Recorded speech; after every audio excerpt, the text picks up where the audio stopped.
આખી દુનિયા ગમે કે રબારી જેટલી બુદ્ધિ કોઈ નામ સહે નહીં, કોઈ આવશે નહીં.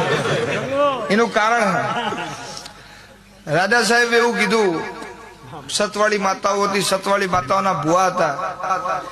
અને જે વખતે રાજાનું રાજ ચાલતું વિદાડો રાજા એવું કીધું કે મને કંટાળો એવી વાત કરે, બરોબર, એને હું હોનાનો મોર આલું, આખી બધી નાચ જઈ જાય. છેલ્લે મારો રબારીનો છોકરો ગાયો ચાલતો હતો, કેલા ચો જઈને આયા કે રાજા સાહેબ આવું કીધું. પણ જેટલી વાત કરી રાજા સાહેબ એમાં કે મજા આવી ગઈ. હવે કેવું હું કે 2 મિનિટ આટલો ગાવડો ઓતરો હું હાલ ઇનામ લઈને આવું.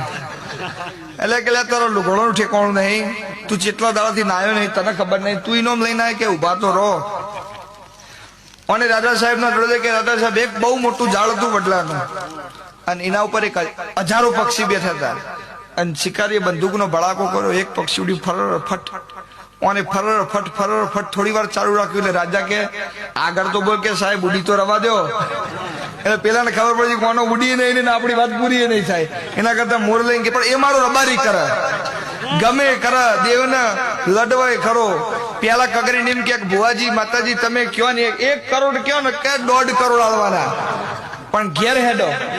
અને જો ઘેર બરોબર પથારી તૈયાર થાય એટલે કે માલ ઉઠવા આવી છે.